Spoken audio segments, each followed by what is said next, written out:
we're coming to you live for the Built Ford Tough Studio. Boomer Esiason, Greg Giannotti. It's Boomer and Gio on the Fan, simulcast across the country on CBS Sports Network and wherever you are in the free Odyssey app. Good Monday morning, another massive New York Sports Monday. Unfortunately, there's only really one positive story involving the teams we talk about all the time. Also, the Liberty, a positive story, and congratulations to that team winning the WNBA championship. But the New York Yankees going to the World Series happens Saturday night. They dispose of the Guardians, and they will be in the World Series to face the LA Dodgers, unfortunately, who ended the Mets season late last night in Game 6. I told you, put the bunting up, spray the World Series logo on the field. They were not coming back for a Game 6 in the ALCS. But the Mets season, it was special. It was different. It was something that I don't think a lot of Met fans are ever going to forget. And, yes, there's plenty of bad football to get to as well. But I was thinking my entire life I've been judging these seasons on whether or not my teams win championships, and I've seen everything but a championship. Like, I've seen my teams get really far, just haven't seen a championship, in my lifetime that I remember. And I decided, you know what? It's okay to judge seasons positively or negatively with other things, too.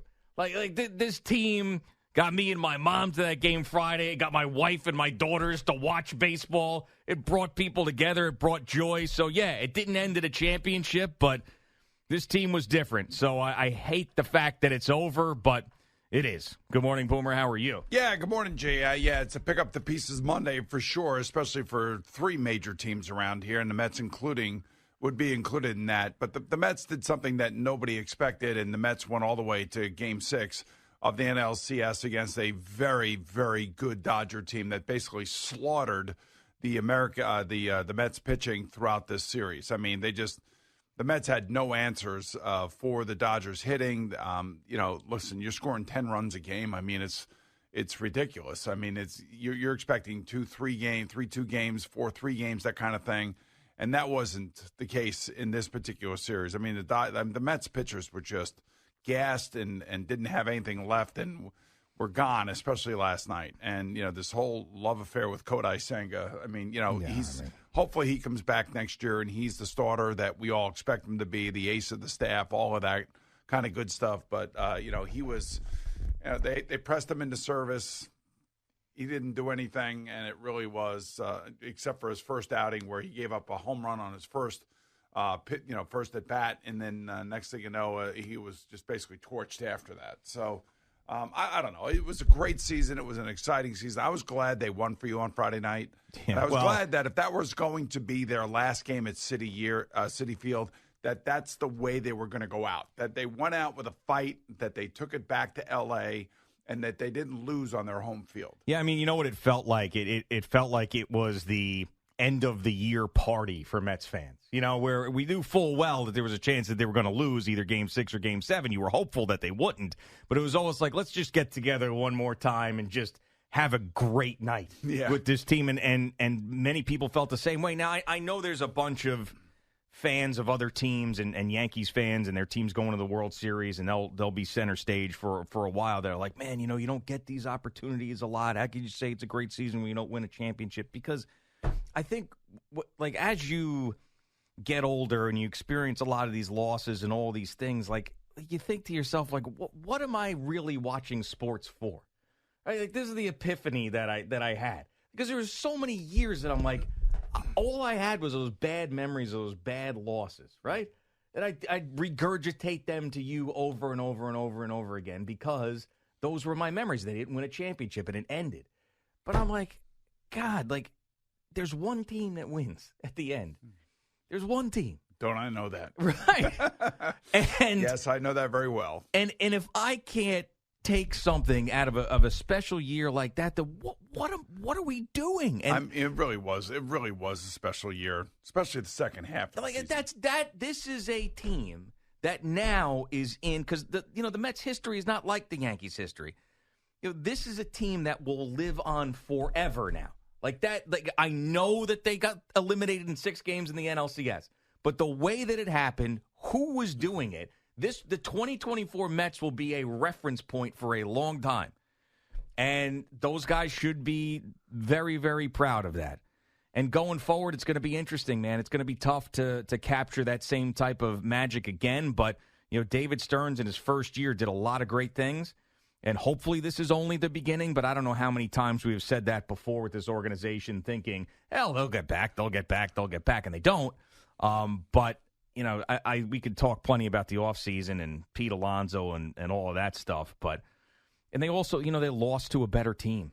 You don't feel like they beat themselves. No, I felt like they could not get the Dodgers out. Right. And then, they got beat. And even, listen, the Mets had their chances last night. They had numerous opportunities with the bases loaded and couldn't come through. Whether it be Jeff McNeil swinging at a pitch 3 feet out of the strike zone or Jesse Winker flying out. I mean, they had their opportunities last night, and unfortunately they didn't come through. But, again, in baseball, the Dodgers did come through. Yeah. And so I don't know if it's – look, the Mets scored 5 runs last night.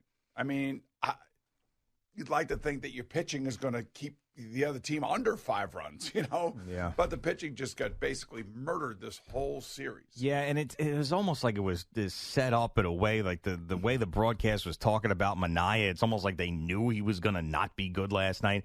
And you're right about the top of the third was the one for me where it felt like every other loss. Yeah, because the bottom of the third came right after the top of the third. Well, right, exactly. So when they don't score with the bases loaded there, I said, this just feels exactly like these other losses where now the Dodgers are going to tack on and the Mets aren't going to be able to keep up and they're not getting that huge hit, and that's exactly the way that it went. But it was funny to me because in that game, in game 2, they didn't talk on the broadcast at all about the amount of innings that Sean Manaea had thrown and how it was so much more than he had thrown in his entire career. Not once they were really talking about that, but this last game, night they talked about right it over and over and at over the beginning again. of the game, in the pregame, right. And I understand that part of the reason why they did that is because the start that he had in game 2, Carlos Mendoza said that he hit a wall at about 80 pitches, so that conversation sort of opened up from there. But I mean, it was almost as if Tom Verducci, Ken Rosenthal, and John Smoltz knew that he was going to go out there and look like he was gassed, and he was. And it's just a shame. And there's a couple of those Dodgers pitchers they let off the hook, too. These guys coming in, the relievers in this bullpen game, they're throwing the ball all over the place. Well, they said, listen to the way the game started. You get the 1 run in the first inning. One of their top guys throwing the ball all over the place. Give it right back in the bottom. And I kind of understand what John Spoltz was talking about. He goes, these guys are used to coming in late in the game now. Starting the game is completely different. You're all amped up. You want to go out there. You want to throw the ball 100 miles an hour.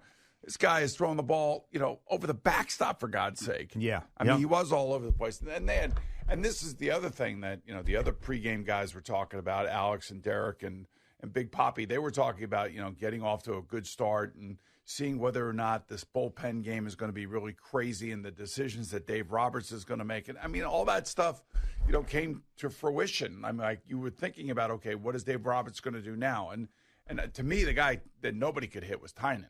Yeah. That guy was unbelievable. That guy has got some sort of stuff. Now, if I am David Stearns and I looked at what I dealt with just now with the Dodgers, that's what you got to build.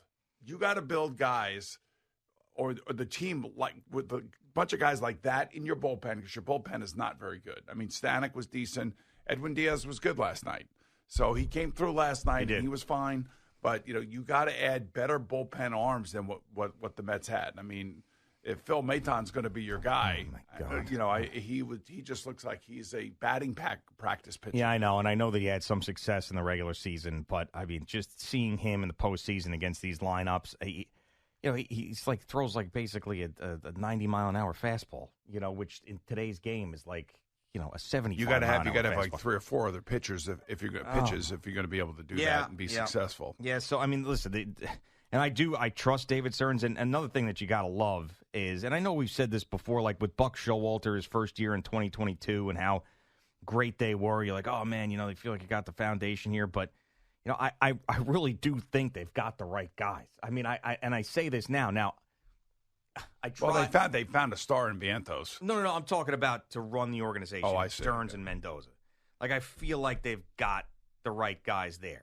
But, after Brian Daboll's first season, I said, I feel like they got the right guys here. So I don't know how it's going to go. I know that it's going to be very tough to recreate the special nature of what happened. And is this a World Baseball Classic year, by the way, coming up?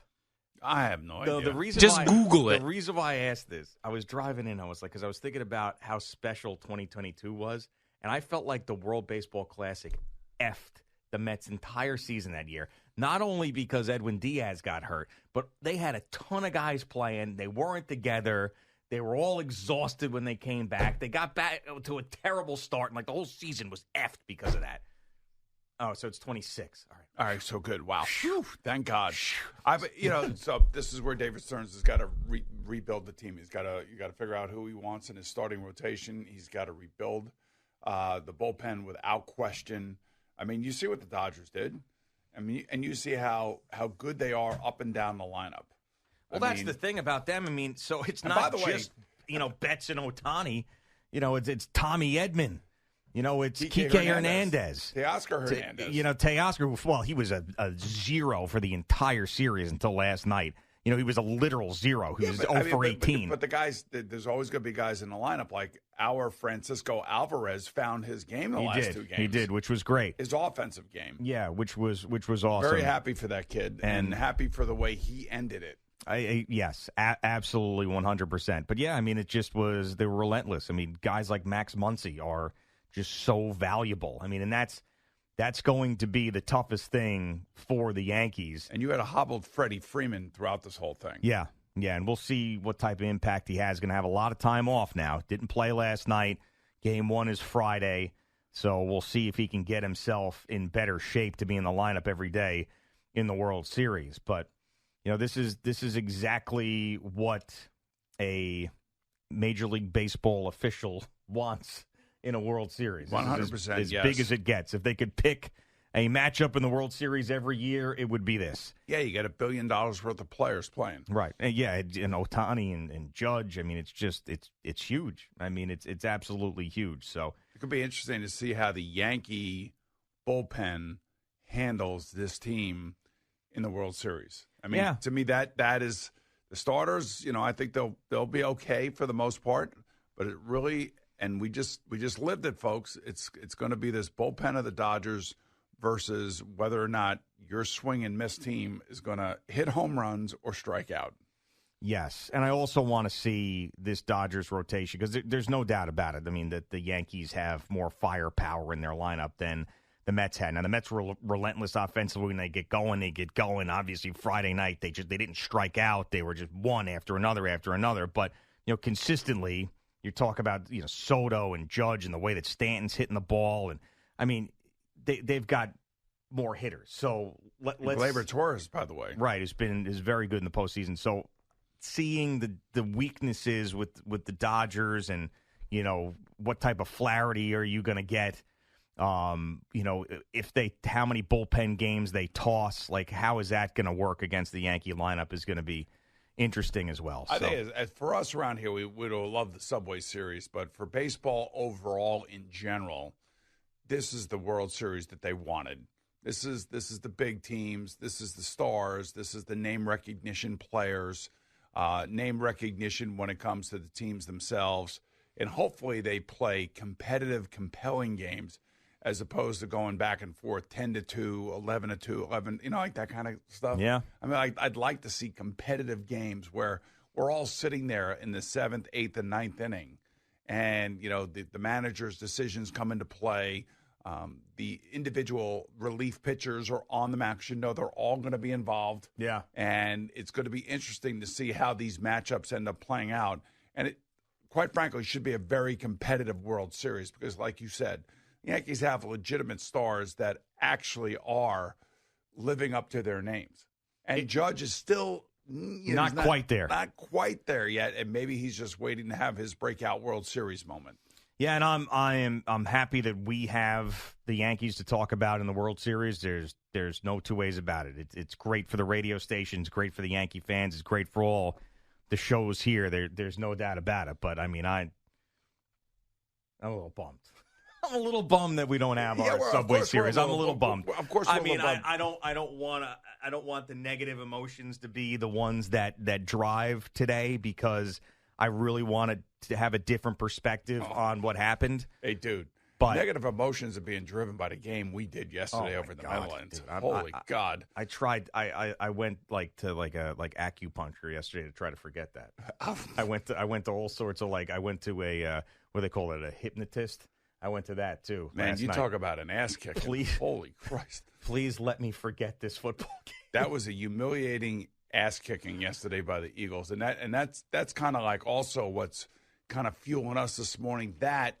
And then another second half complete and utter meltdown by the Jets. Yep. So you got three things that we're dealing with this morning where we're supposed to be the place for the fans to get it off their chest. Yeah, well, it's going to happen today for sure. And, of course, plenty of football to come. Jerry Recco joins us in just a couple of minutes to give you all the stuff in New York sports. Well, good news, though, for Al Dukes is that Hassan Reddick's coming back today. Now the Jets have got it going the right way. Oh, now they're all – this week they're all This in. is it. Now they're all in. Everybody's all in now. So you should be excited about the upcoming rest of the Jets season. Yeah, I also heard that Jordy Nelson is boarding a plane to come up to Florham Park as well. So get him involved.